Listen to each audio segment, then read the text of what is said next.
Do we have all the speakers for the Flat Earth, the great Flat Earth debate here? It's going to be hosted by some anarchy guy, man. I don't know what he knows anything about the Earth shape, but it's Jeff Berwick, our own very own Jeff Berwick, is going to actually host the thing, I think. Yeah, and we got some new guys thrown down. So we'll just kind of call them up to the stage while we're stalling. On the Flat Earth team, we got the one and only great Dave Weiss, man. Come on up to the stage, grab yourself a microphone. Of course, you have yours truly, Steve Falconer. I'm on Dave Weiss's side, but I'm just going to let Dave talk. On the Globe Earth side, we got the one and only Chris Horlicker. Come on up. Give him a hand, man, ladies and gentlemen. He's awesome. He came dressed, ready to throw down, brother. And we're having some fun today, man. That's going to be fun, brother. He's not hungover, but he's been hanging out with Stu Peters all week. We got Catherine Bonanen. Where is she? She's representing Potato Earth today. Potato Earth. Give it up for Catherine. And also a big hand for Kat. She's been making this place run and with all the staff and everything. So give a last day welcome and applause. We got a newcomer. He's a German, man. We're bringing in the heavy hitters from the Germans. He's on the Globe Earth side. Attila the Hun Schwartz. Come on up. Give it up for Attila. One more chair. Hey. What's that? And he's on here, too. I know. I'm saving the best for last, man. Jeff Berwick. No, I'm just kidding. Just fucking with you. And then our favorite, man, I think Dave, you're on the Flat Earth side, I know for sure, because you weren't supposed to speak about it in Liber-Polko, and you just did anyway for 5 minutes, which is great. I love it.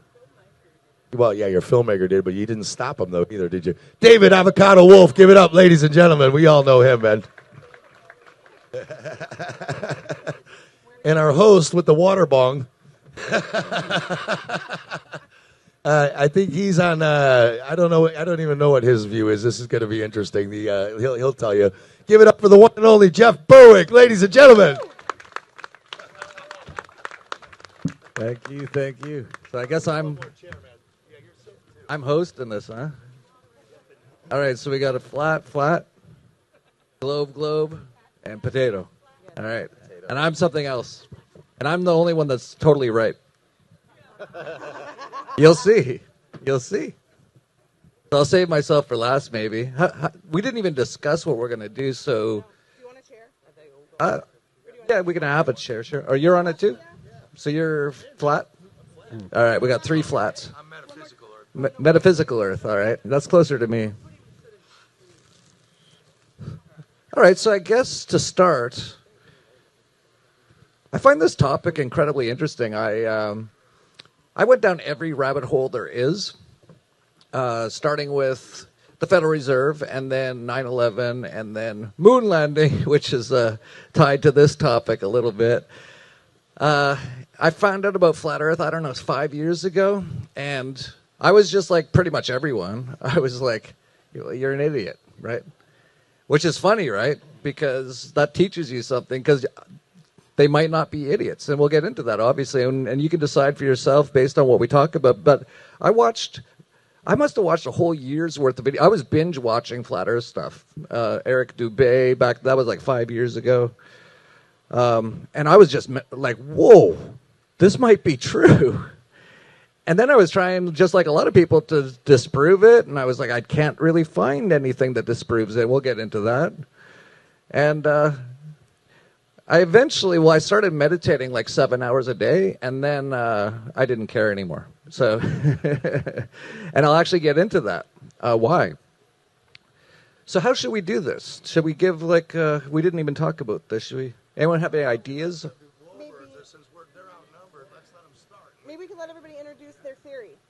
Yeah. And their stance. Yeah. Do you want to start with potato? Want to hear about potato right first? Okay, I'm not a scientist. Let's Quite start with clearly, that. potato. Okay. And this is just a theory that I've developed over time listening to all the theories. First of all, I believe we live in a virtual reality. There's a code, right? So with that being in mind, I think we're in some sort of video game. And I think when we go to sleep at night, we're logging out. When we wake up in the morning, we're logging in, kind of like you log in and out of Facebook, you log in and out of all these different worlds, right? So with that being said, think like, Minecraft. Now, another thing that I have learned over time is that the ancient Incans believed that there were 3 suns. One sun in the sky, one sun in our hearts, and one in the core of the earth. So really, when it comes down to it, I believe we live on the crust of a star. Okay? And that the crust of this star has become habitable to life within the constraints of the video game in which we exist. Now, is that star in its solidified, crusted over state, molten lava in the core, right? Is it flat with a dome? Is it round like a globe? Or is it somewhere in between? And this is where potato Earth theory comes for me. Potato is a living organism. Sometimes they're misshaped. So if you take a traditional globe image of Earth and you remove all the water, what do you have? It looks like a misshapen potato. The mountains are the eyes of the potato. The deep ocean of the Atlantic, which is very, very deep, is like a weird shaped potato. And why does it possibly look globular? And I think even if we do have a flat Earth, that there is a rounded nature to maybe this dome that we live inside. And I would like to bring everybody back to their high school science class. How many people did the experiment where you had a penny on the table and one of those droppers, and you put 1 drop of water, and then you put another drop of water, and then you put another drop of water? What shape does that water take? It's rounded, it's curved, and that is from surface tension. The natural way for water to adhere to itself is in a curved globular state. So the Buddha believes in the middle path, and I am here to advocate that probably everybody is somewhat correct. I have taken a little bit from all of it, and this is what I see in my mind's eye. Not a scientist, not a historian, total layperson, probably wrong. Potato Earth theory.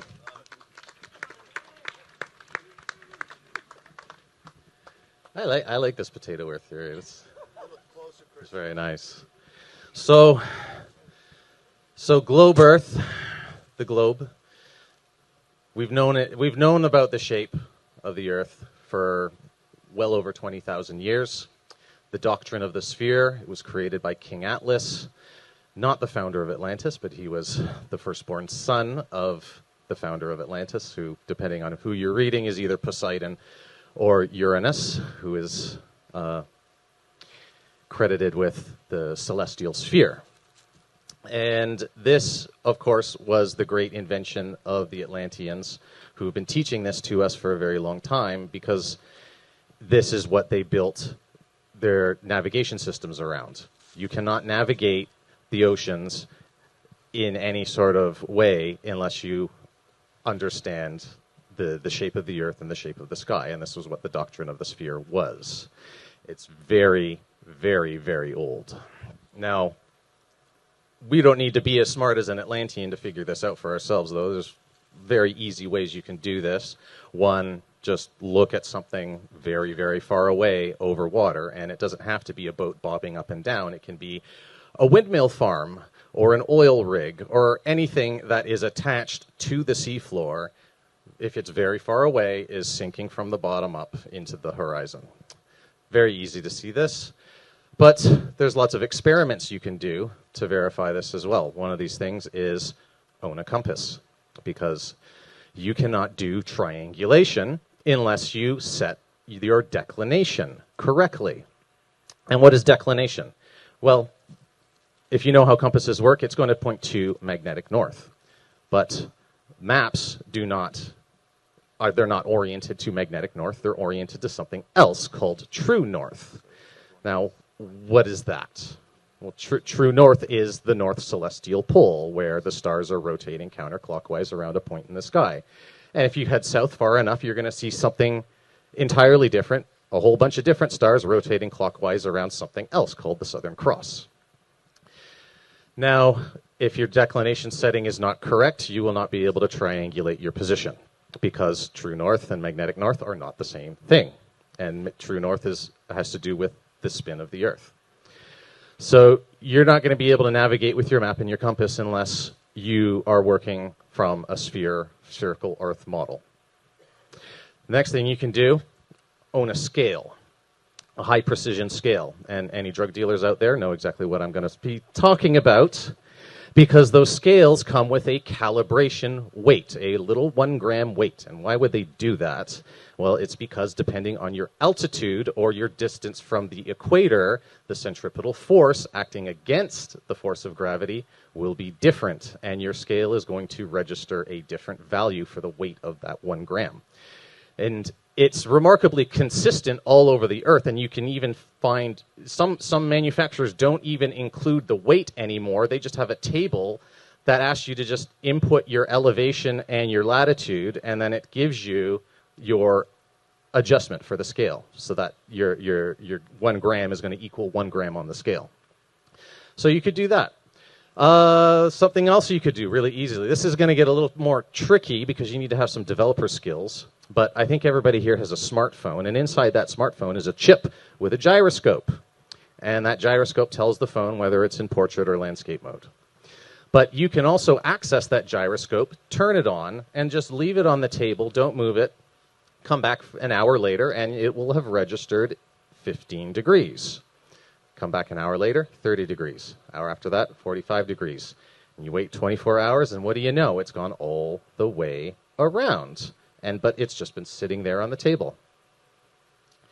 And there's other experiments you can do. You can just go to Antarctica.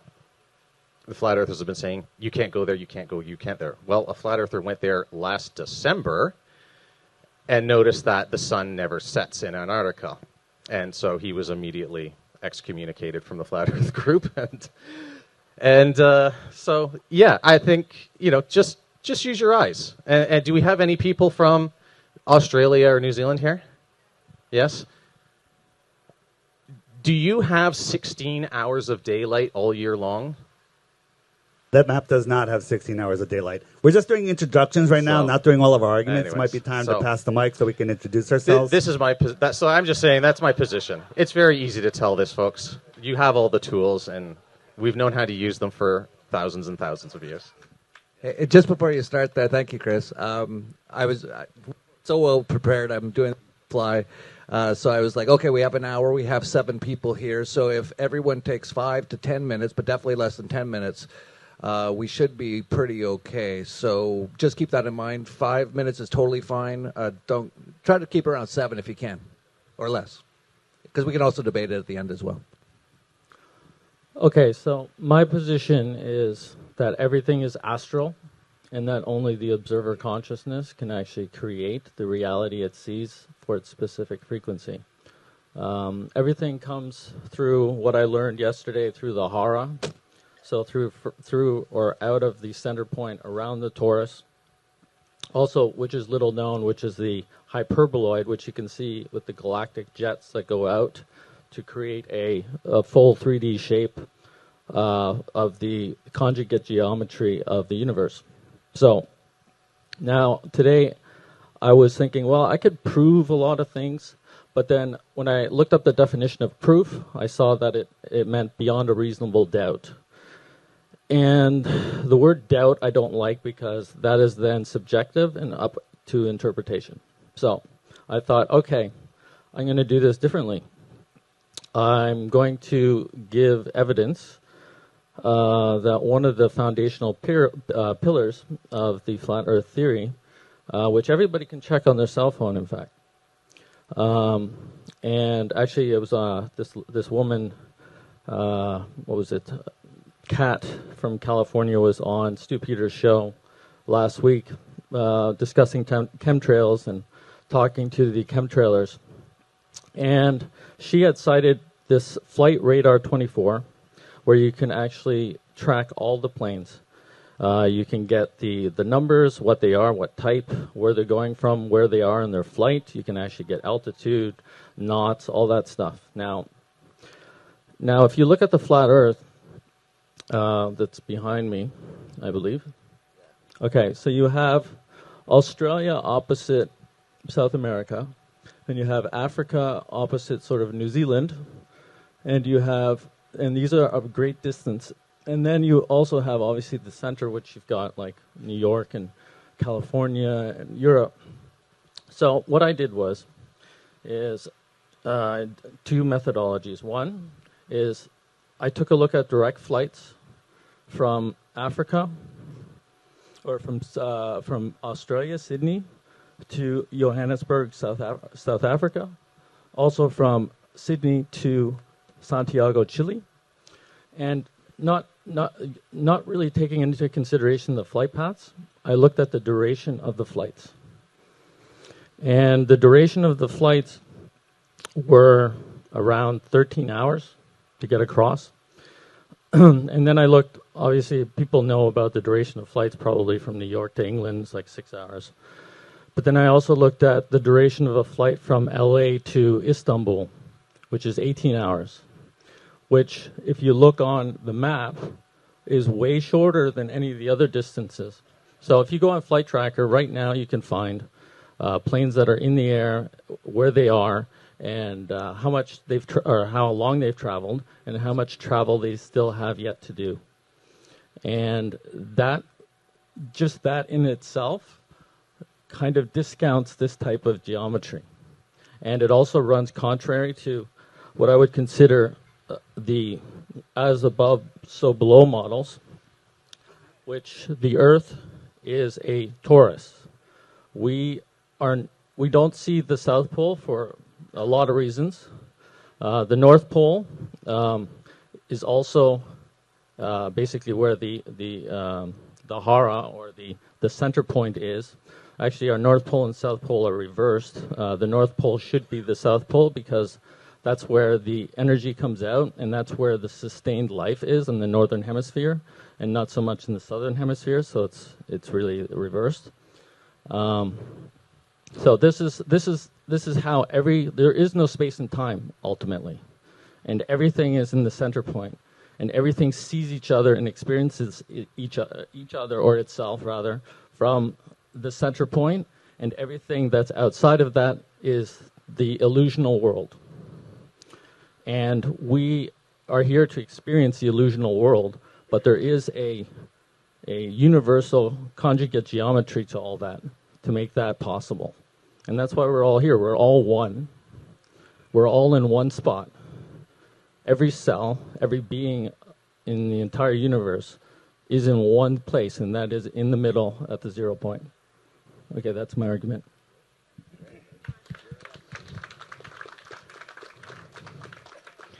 I first got into all this because about 2004, 2005, my best friend at the time left me a whole series of videos on the moon landing being faked.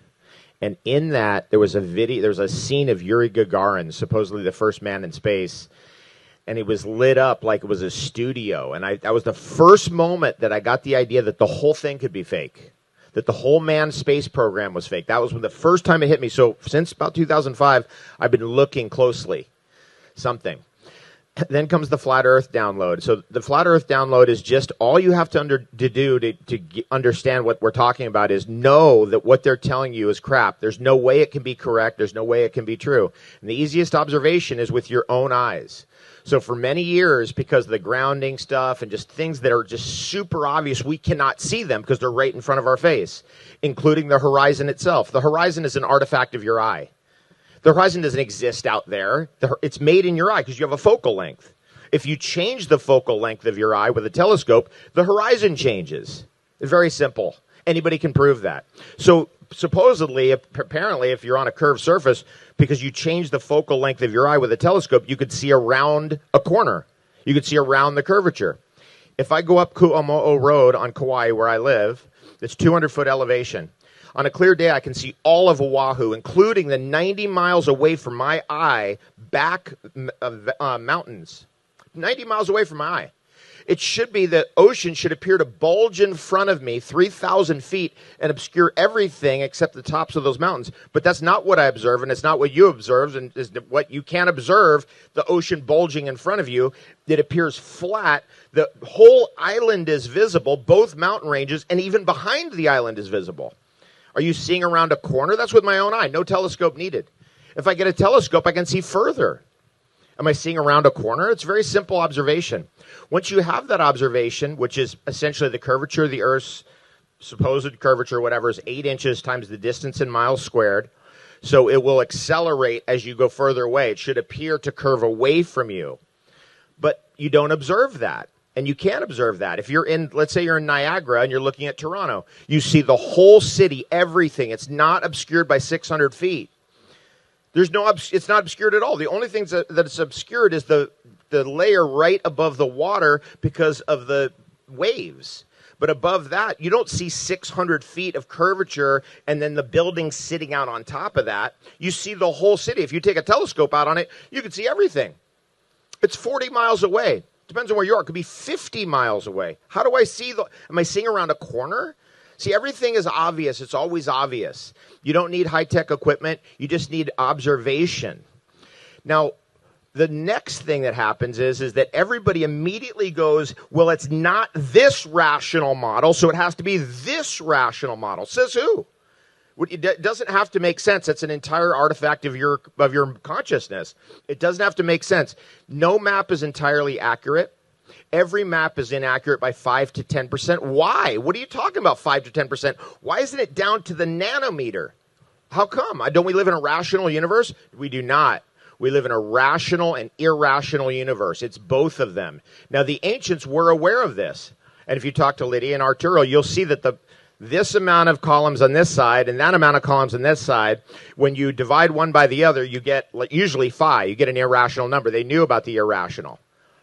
That everything in this world is a combination of the rational and the irrational. Not to think so is naive because one defines the other. You cannot have logical without illogical. You cannot have rational without irrational. One defines the other. So to say, oh, the Earth is a material rock or object and it's not this, so then we're going to go to this map and say this map is then correct, is just you're just falling for another Ahrimanic deception.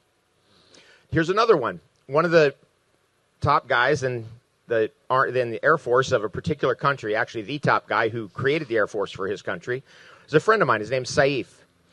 Saif, first time I met him, he said, it's flat, isn't it? I said, how'd you know? And he said, there's two things that taught me that. We were taught by the British military to fly 1 meter off the ground at 500 miles per hour. If you pitch the plane at all, you're dead instantly.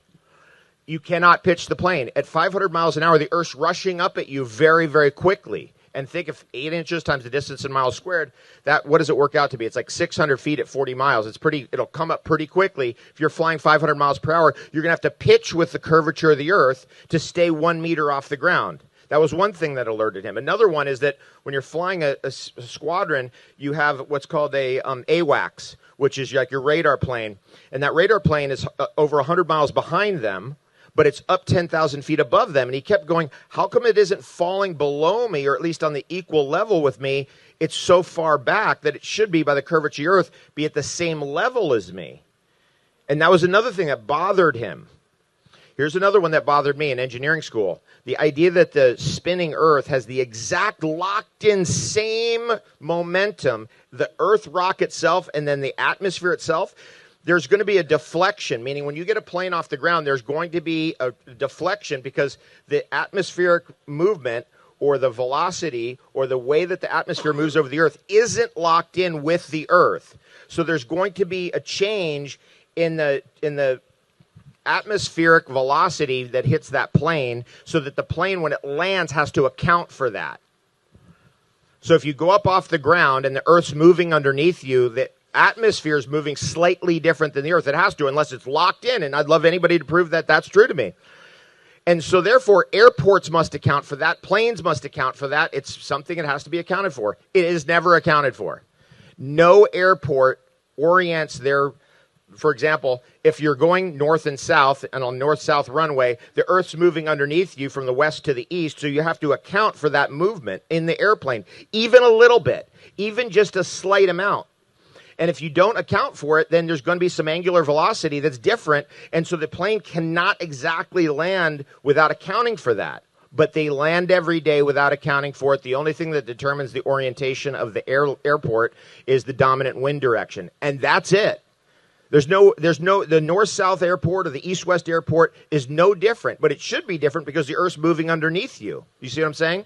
This is a big problem in engineering school, and so we were just told to ignore it.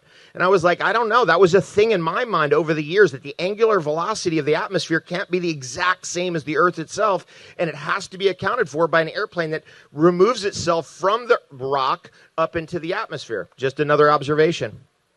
I got it. Yeah, thanks. So I'd like to address every single thing that these guys said. We need about 5 hours to get through some of it. In the mainstream indoctrination system, they teach us that we live on a physical, lumpy rock, surrounded by curved, smooth water that no one's ever measured that curvature, surrounded by high-pressure air, adjacent to a void of no pressure that they call the vacuum of space. This is Narnia land. This doesn't exist. And without that, everything else is kind of off the table. So looking at that, if you think anything other than that, you're on the right track. I know a lot about flat Earth. I'd say I know 1%, you say less than 1% of the whole model, but the globe model actually has nothing. If something doesn't curve, then it's what? If something doesn't move, then it's what? The Earth is no measurable movement, no measurable curvature. And there's so much proof to that. I'm just going to address two of the things it did, and I'm going to pass it over. One of them is the long-distance flights. The flight from Santiago to Australia or New Zealand. We took another flight. We measured two flights, one in the north, one in the south. The one in the north was a little bit longer, and the aircraft that they used for that flight has a longer range than the one that they use for the equal latitude in the south. I don't have the exact locations off the top of my head. So they're using the longer aircraft for the shorter distance in the south. The other thing, the aircraft that they use is a 787 Dreamliner, and it has 7 layers of heat-resistant paint on it. It also flies at like 45,000 feet, and we found documents, clear information that there's circling winds up there up to 350 miles an hour. So if a plane goes 750 plus a 350 tailwind, these flights actually prove that the Earth is flat, because on a globe, there's no way an airline's going to go, well, I'm not going to take advantage of that tailwind. I'm going to stay out of there and, cost more gas. They would have to be flying at like 400 miles an hour. Do you know any airline that would rather fly at 400 than 1,000 or 1,100 miles an hour? That absolutely proves it. Gyros, mechanical gyros, before they came up with pendulous vanes, which is a whole other topic, always remain steady in space. They're spun up level. No matter where you fly, they will stay level to where you are, and that where you land, it is also level. And the last thing is, I'm going to make you all rich. When you leave here, forget crypto. Go to Ecuador, buy as much gold as you can, and then go to Norway or Alaska and sell it, because it's heavier there. Okay? That is frigging ridiculous. Great point. I'm kind of in between everyone. Actually, Attila, can I borrow your Apple again? Do you mind? Can I borrow your Apple again, please? By the way, if you haven't seen it, I did a video called with the Law of the Luminaries, Nicole Murphy. If you go to Space Busters, we covered this for 3 hours. I'm going to tell you right now, if you were on a spinning ball going 1,000 miles an hour and you were coming toward the sun and dipping under it, the sun would appear to go over your head in some type of an arch, depending on where you were, which tropic of Cancer or Capricorn or the equator, there would be an arching. Now, they would say the Earth has its 23 point whatever degree tilt, which could mean the arch would be oblong. It wouldn't be half a McDonald's, but it would be like more like a Nike swoosh turned upside down like that. That never happens, never, ever. And this you can prove yourself with the compass, like Chris said. You need a compass to do this. The sun always, always, always, and don't take my word for it, go do it, because now we have video cameras. So now you can set up a video camera dead south. All you have to do, because north is always at your back, that's the middle of that spinning wheel. So the sun will always be at its closest point to you where your compass says south when it's going around that ring. Does that make sense to you? I'll show you. Should I show you? If you live here in California, right? When that sun moves around, whether it's on this outside ring or inside ring, its closest point to you will be here, right under California, or here, right under California. So you can film it, and then you can just take your computer and make a straight line. You will see it go up on an angle, hit a point closest to you, and go away from you down on an angle. It will make a pyramid. Now, there is a day of the year where you can go to the Giza Pyramid, and I have a time lapse of this on my talk with Nicole Murphy. The sun rises up the left side of the Giza Pyramid, stops at the point, and drops. It does not make an arch. The only time you're ever going to see an arch in the sky over your head is if you go to St. Louis and stand under their big fucking arch. It ain't going to happen. That's one of the proofs we do not live on a spinning globe. The luminaries, there's a lot of disagreements I have with the flat earth community. Oh, you can't look at the lights in the sky and then see what the ground's made of. Yeah, I just told you can. I told you how to easily do it. The other mistake they have is they have the sun and the moon rotating around like this on one 2D plane. It's observable, and we showed you how to do this in this speech. The sun goes up 1 degree in inclination every day from winter towards summer, and you can see this. Have you all seen an analemma? Yeah, it's a figure 8 bowling pin. It's upside down in Australia because the sun's out on the big ring, and it's right in the little ones on the top in the north because it's going around the little ring of Cancer. Do you see how the analemma goes higher and higher throughout the year as it goes up the bowling pin and lower? That's called inclination declination. The moon has its own analemma as well. The moon goes up in 14 days every month and comes down the vortex. That's what your Christmas tree is. Your Christmas tree, remember we talked about that in my speech? They're showing you the vortex of the luminaries. That is your Christmas tree, why you have all the ornaments hanging around it and all the lights and all that. That's provable. You can go out and film it. I was teaching Marjorie Wildcraft how to do that today. So that is proof you do not live on a spinning ball, because it would have to make an arch, and never in history has it made an arch, and never in history will it make an arch again. There's another killer for the sun being a big burning ball of light out in space and you being on a globe. And anyone can do this. In the English alphabet, the letter I, the lowercase I, it's a dot with a line.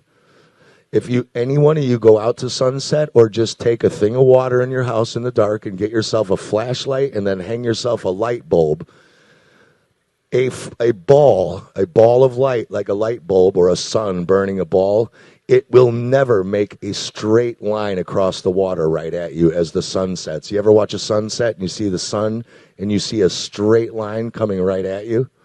And by the way, the person down the beach from you sees a straight line coming right at them. You don't ever see the straight line coming at them, right? And the person over there, you line 5,000 people up across that lake. They all see the sun line coming straight at them. So empirically, you could say, well, if you add all 5,000 of those together, this lake must be lit up completely, 5,000 strips of white light. But yet you ask someone on the other side of the lake with their back to the sun, they say the lake's dark. There's no light coming anywhere. The light comes to you, the observer, because you are the all-seeing eye, and so is the sun. So in this way, I agree with you. This is a metaphysical thing. The Earth is on what's called the plane of inertia, or where energy comes to rest in the middle of the apple. That's the analemma, yeah. The flat Earth map we were looking at would be you looking down the center of the toroidal field at the top of the dielectric plane. Inertia does not mean stop. It means energy comfortable at rest. It's still vibrating and moving. You take a rubber band and you stretch a rubber band and let go, boing, comes back to this. That's its plane of inertia. It's where it's comfortable resting. You can stretch it, move it. You take a laser beam or a pen light or a flashlight and shine that on a piece of water, the light will come straight at you. It won't fan out like this in a big thing. It will come straight in a strip, which is why the ancients said that the sun is a disk. The Egyptians said it's a disk. The Egyptians say that when you look at the sun, you're looking down the core of the dielectric center, right at this apple core. And the people in Australia in the summer are looking in its butthole, the other hole. You're looking in the mouth and the butt of the sun disk right there. It's called a hole or a porthole. That's why some people say the sun is a porthole to another dimension, right? Like Eric Dollard, the electrician. So that's another proof that you are on a flat Earth, because also light does not curve. If you, Dave Weiss has videos of this on his thing. If you shine light on a curved piece of water, it will not make a light trail at all. It stops. The light doesn't hug the curve of a water. So that's proof that it's not a ball of burning fire 93 million miles away, and it's proof that the water's flat, because it couldn't make a light like that. And as you said, we need to be diligent about our research, because I did the same as you. Oh, I went onto the flight radar, and how come this flight did that, and that? Well, you have to also go on the other website and find out, oh, shit, even they admit that there are 1,000 miles an hour winds flying around in this belt and this, that, and the other, right? And then you got to go on and do like Dave said, and oh, by the way, there's paint on this plane and there's this on that plane. And then you go, by the way, that pilot's a fucking cocaine addict. He fucking loves to gun it because he's got to, go get his next fix by the time. So that's all I've got to say. Thank you very much. Let me chime in one thing. If you look at the analemma, if the Earth is a globe, there has to be symmetry between the north and the south. So in June, we would have the same symmetry in the south in December, 6 months later. So if you look at those two circles, the small circle is the northern part of the analemma, and the larger circle is the outer part. If you think about it, the Tropic of Capricorn, which was the large yellow circle, that's where it's traveling. It's traveling a bigger circle. There is no explanation for that on a globe. Right, this is absolute proof that it does make a bigger circle. Now, maybe it's a circle in a realm, in a simulation, okay, but it's not what they're teaching us in school, that we live on a rock flying through a space vacuum. Can we get the analemma picture? Okay, this is interesting to me. If you look at the analemma, especially like over this building right here, the furthest to the right of the swing of the analemma is always Halloween. And it's Beltane on this side. So these dates are not random. They are not random. They are set into the analemma. So if you pull this up, you can pull it up on your phone, and you look at the dates that correspond to each one of those dots, it's very interesting. I just want to say, by the way, if you ever film an analemma, if you're in the north and you see it facing like that, tilted to the left, they've taken it in the morning. They've taken it at like 8 o'clock or 9 o'clock in the morning every day. If it's vertical, they've taken it at noon, and if it points to the right, they've taken it in the evening. Jeff Berwick's turn, man, to tell us we don't live on any of this shit, I think. I'm going to save that for a bit. First of all, I want to say that this is a very interesting discussion for sure. I have actually questions for everybody, which I think is really important. I just want to preface it by saying a bit of my perspective of just definitely being very, what's the word? Not critical, but suspicious of what we're being told, is because every time I look into anything, it's not what it is. And when you look into anything to do with space, the moon landing, how many people believe they went to the moon in 1969 and played golf and drove around? Anyone? Not one hand, right? Chris, do you think they did? No. So even the globe Earth. So I just start from a bit of a perspective like that. Like, every single thing in this realm appears to be a lie. And I think there's a reason for that. I think we're here to figure it out and get out of it. And that's how you get out of this part of the video game, which is super cool. Like, how cool is this video game, right? And you look at things like, everything to do with space. There's not one live stream of the Earth from space. How many satellites do they have up there? And all you ever get is just a part. Or then you see, like, Elon Musk has a car up there, and he's like, well, you can tell it's real because it looks so fake.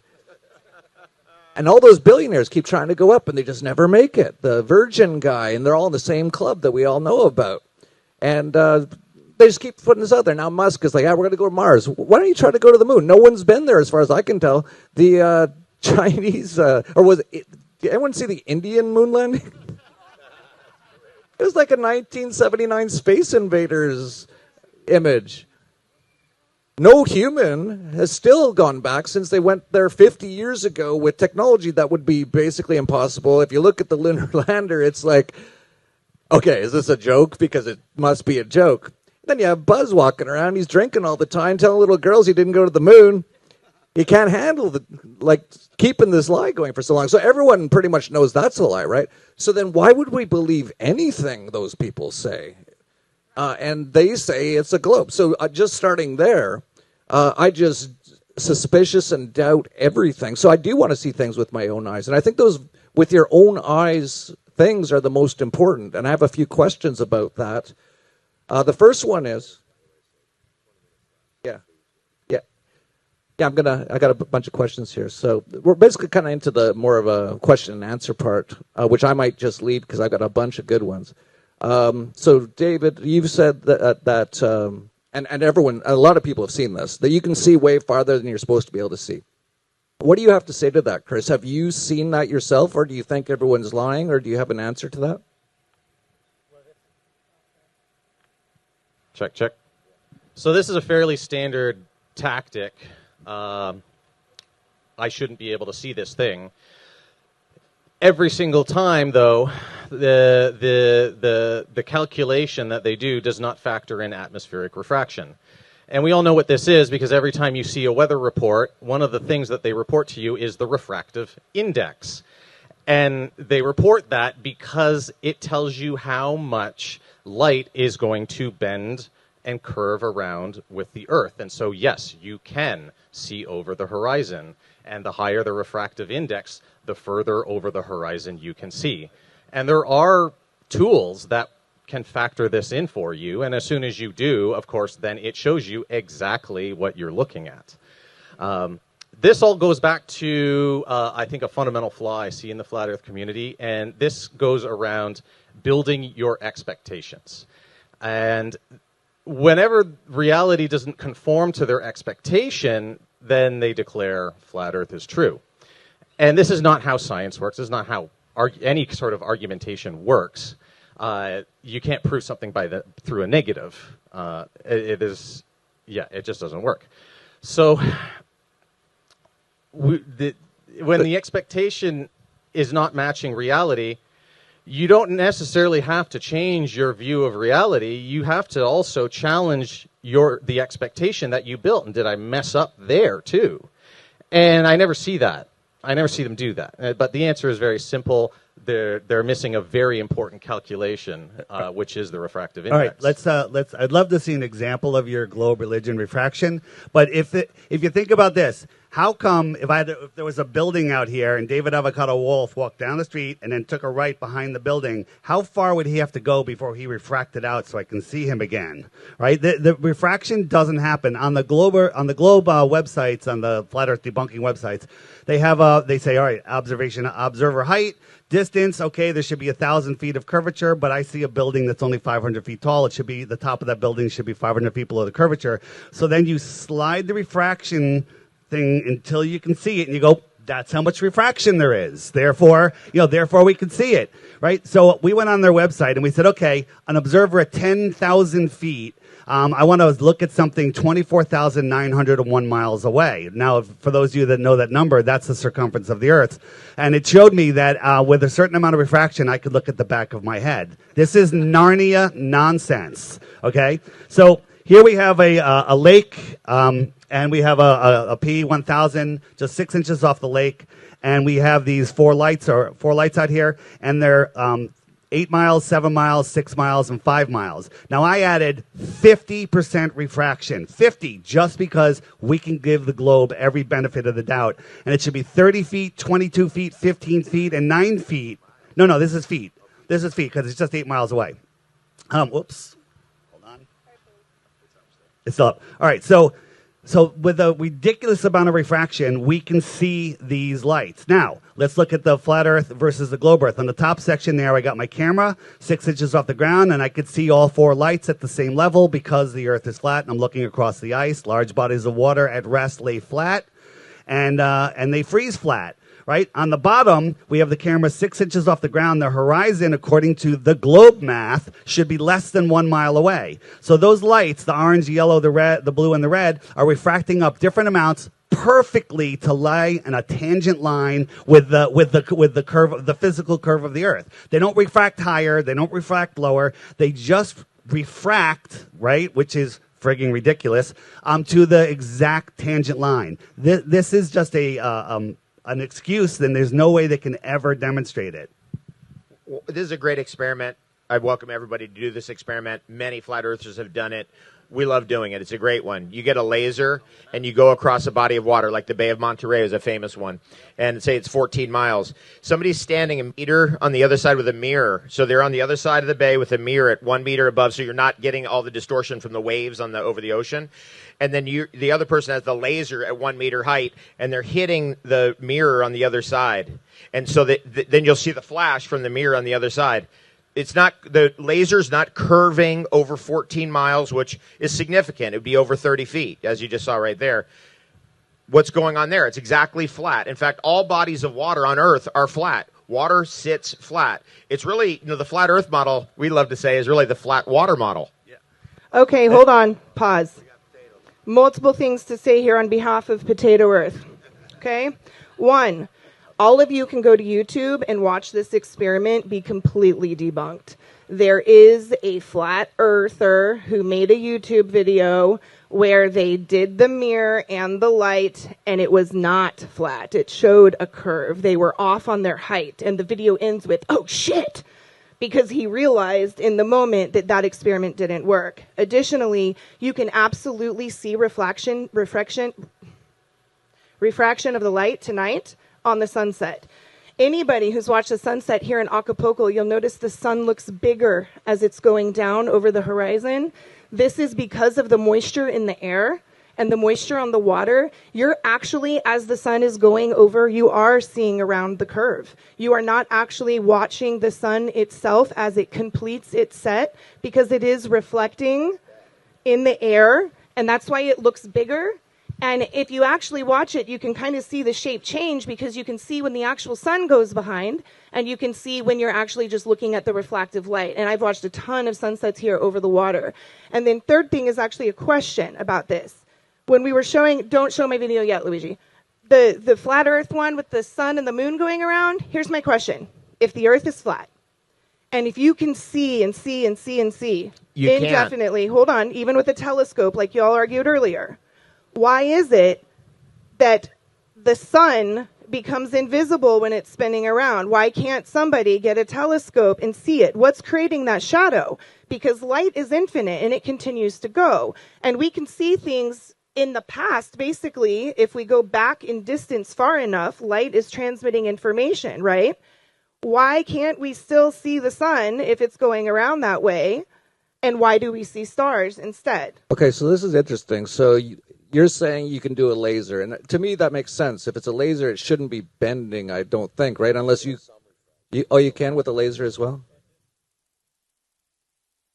The distances involved in these experiments are very long, and it's very hard to keep a laser beam tight enough to do it. Most of the times they expand, and the beam spot is like 10, 15 feet wide. But every time they've done this long-distance, high-precision experiment over water, every time it comes down to curvature. And this goes all the way back to Sam Robotham, the founder of the Flat Earth Movement, and his Bedford Level experiments. And one of his fans put up a bunch of money to challenge the rest of the world to prove Sam Robotham wrong.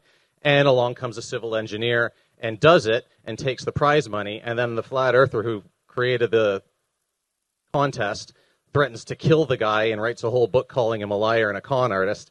He winds up in court and goes to jail for being a sore loser, basically. Can I just answer your light is infinite in 10 seconds? Here's an experiment we can all do tonight. Go out on the beach, find the darkest spot you can, get drunk after the bar, and just pull out your phone light, and then you won't need to look in front of you because it'll infinitely light all the way down the beach to Acapulco, so you don't really need to watch where you're going. Or is it that light is not infinite and it does have a range that it stops? Just try it yourself. So can I comment on 1 second. You can't see the sun. The sunlight is like if you're in an Olympic-sized swimming pool. The water is perfectly clear. You go on one side and you look. You got your mask on. You can't see the wall on the other side because the light attenuates through the thickness of the water. The atmosphere is the same. And as I was showing in my sun fade-out videos, the sun just goes away. It stops going down and it goes away and it takes its light with it. So you can't see forever. And there's hundreds of videos that you can see that happen. There's one assumption that's being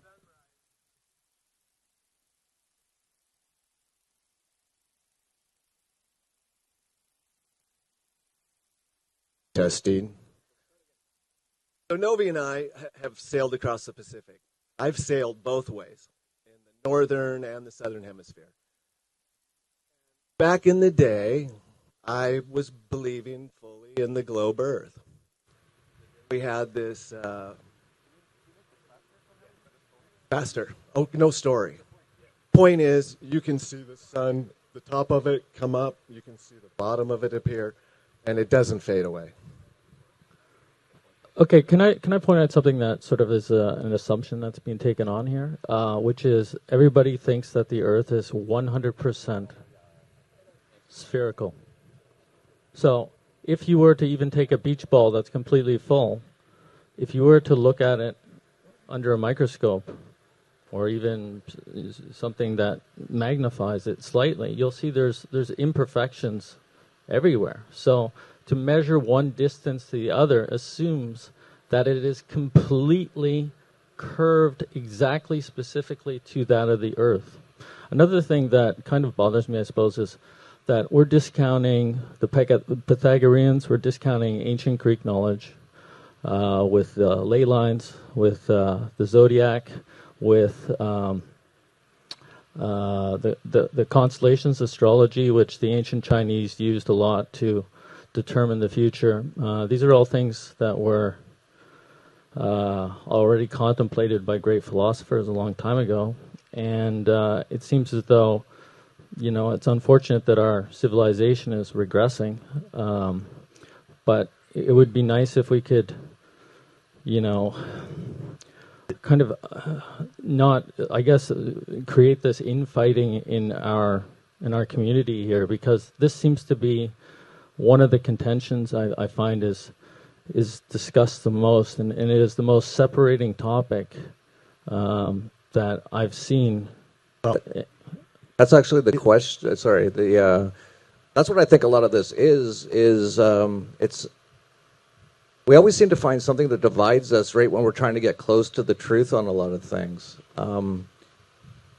I'll get into my theory in a second, but I have one quick question. You have a comment. When you said the flights are going faster to account for their longer distances and they have special planes and stuff, you mentioned a 300-mile-an-hour tailwind, but what about when they're coming back? The circular wind, so they just go the other way. And there's also a counter-rotating. Wouldn't you see the plane in a totally different spot on a mountain? We've actually tracked them, what they show us, and then what compass readings say, and they're not going where they say they are. Interesting. Okay. So wait, let me just jump but you're on. flying over land. That's the problem with your model. You're No, flying right over the middle, there's- or if you go around it, That's not it's true. 10 That's not times true. longer. That's It's not 10 true, and times longer than a flight from New York to London is on your model. If you go around, let's say you stay over the ocean, you're actually making the route a lot longer than straight They don't across. go around; they go straight. Okay, straight, but you Airplane. go straight right over the land, and the people in the aircraft can see the land moving. Yeah. And if you look at the flight paths on, especially in the north, they're a little similar. But to why is it? Let me finish. Let me finish. They're similar in the north. In the south, they're absolutely absurd. They make no sense on a globe Earth. There's tons of them. We don't have time to get into all of that. There's a whole section on flight routes. But you were talking about the curvature that the Earth is topographical. Nobody here thinks the Earth is flat. Okay, it is a topographical, level, horizontal plane with hills and valleys all over the place. That's why we use places like oceans or the salt flats. How big are the salt flats in Bolivia? They're massive, hundreds and hundreds of miles, and there is no measurable curvature. The Earth would have to curve, and if there's a flat spot, it would have to curve even more after that flat spot. Everything's being pulled to the center. It's mental gymnastics. Last thing I'm going to say, and I'll toss it back to all of you, is in the globe religion, you have to look at people from thousands of years ago or look at the lights in the sky. They don't want to measure the Earth. All right, so we're getting close to out of time. I guess I should give my Earth model. It's pretty simple. I don't need a lot of time. It doesn't exist. You don't exist. I don't exist.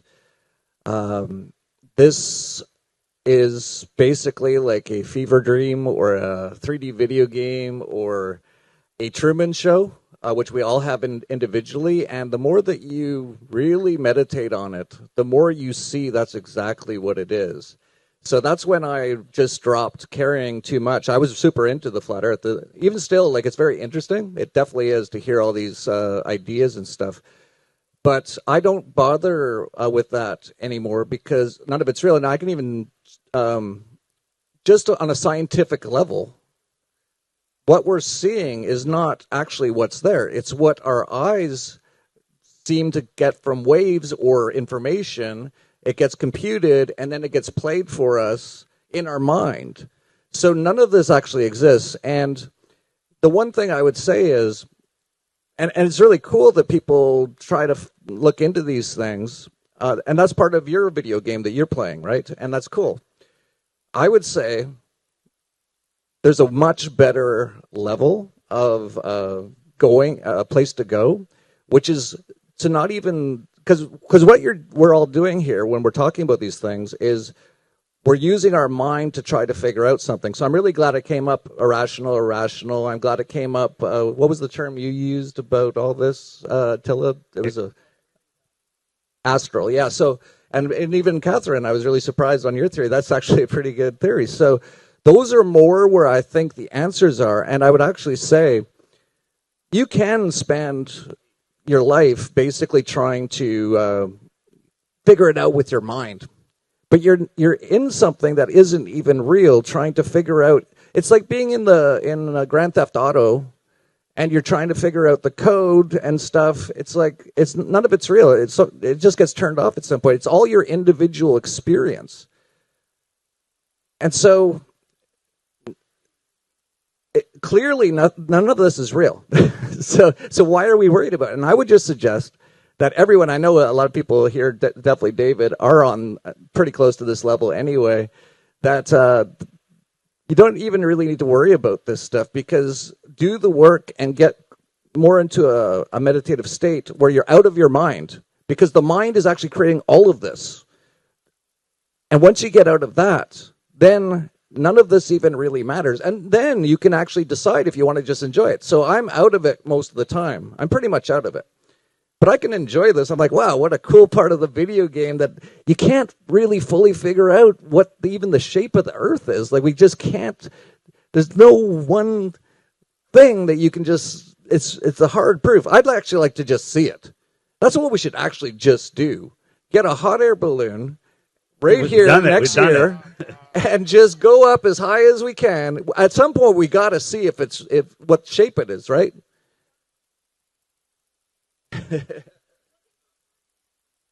So there we go. Do we have anyone from any amateur rocketry clubs? But here's the here? thing. Yeah. I need to see it for myself. No, I don't trust absolutely. anybody. No, absolutely.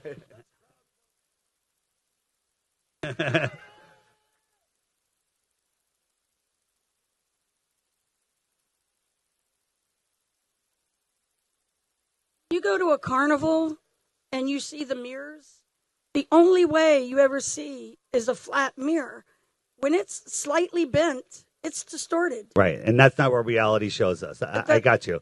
That's just one thing that has. Yeah. And I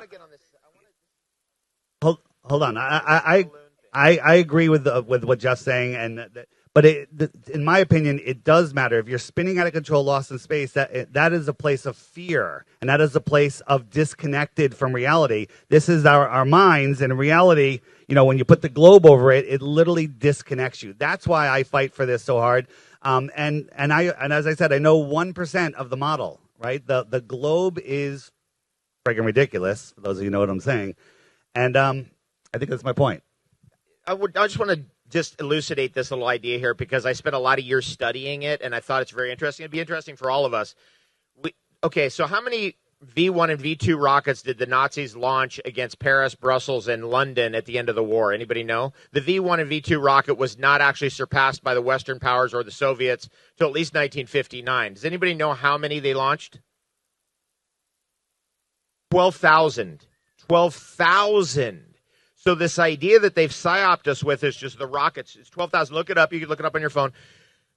This psyop that they put us in, that rockets are expensive and difficult to make and difficult to navigate, is a complete psyop, because all you would have had to have done, it has to be cheaper than airplanes. You would have just flown drone planes into Paris, filled it up with all kinds of TNT, and just let's fly that into Paris or London or whatever.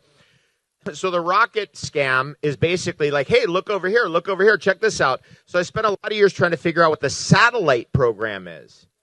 And then they're high-altitude drone balloons that lock in with each other. And this is how it started, because I went all the way back to the 1950s, redacted documents, U.S. government documents, where what they would do, let's just say, Soviet, period, Cold War, they would scramble fighters and launch. We're going to wrap it up. This is such a cool point. They would launch balloons, and the atmosphere moves west to east. That's the ether forces. So they'd launch balloons over Europe, and then they'd go over the Soviet Union, take all their pictures. Then they'd scramble fighters 2-3 days later in Alaska to go hook them and bring them back down. It was a balloon technology. It has never changed. It's always been a balloon technology. So if you look up Esrange, Sweden, you finally found that, didn't you, on your phone? You'll see that the name of the balloon launch out of Esrange, Sweden, they don't even change the name. So the rocket launch, let's just say it's Mir 2 out of Kazakhstan. 3 days later, you'll see the same name of the balloon launched out of Esrange, Sweden. It's the same, they don't change it. And I checked it about a year ago to see if they had to have pulled this list off the internet by now. No, they hadn't. Now, if I have 100 drone balloons all locked in with each other over a city, I could give the appearance that I have an object that's taking pictures up much higher, because I have 100 cameras down here, which are much wider surface area, give you the impression that the thing is up higher, just so you know how that's going on. I got to cut you off here. I'm sorry. This last thing is so good, though. Quick. So they give you this distance for the camera data for satelloons. This is on the internet. You can find it. They give you this distance, they give you that distance, so then you can figure out this distance, how high up they are. So it's 50 to 56 kilometers every time. And so I wonder if there's something going on at 56 kilometers, 50 kilometers. There is. It's called the stratopause. The temperature up there at 50 kilometers is the same as down here. Great place to have your equipment, right? And there's no weather up there. Just want to throw that all in there. All right, I think we got to wrap it up. I'm sorry. I'll be in the back under that tent over there. I've got a little demo model if anyone wants to see the sun under the dome. I got a few of those keychain pendants left if anybody's interested. FlatEarthDave.com. Watch the crash course. It's free. Just check it out and make up your own mind. Don't believe anything we say. Yeah, I would just say that, oh, man, I just lost my train of thought. Hang on, it's a really good point. Just give me 5 seconds. About, oh, yes, I got it. So you mentioned, actually you made a good point, that it is an important thing because they basically got most people believing all kinds of things that aren't true, and it's keeping them further from what you can call God. In that respect, that's true. It brought me to the Creator, and, they're lying about everything except the most important thing, where you are, who you are, and the power of our mind. Yeah, so the next level up is to realize none of this is even real and connect fully. So that's where you really want to get to. All right. Thank you very much. Thank you.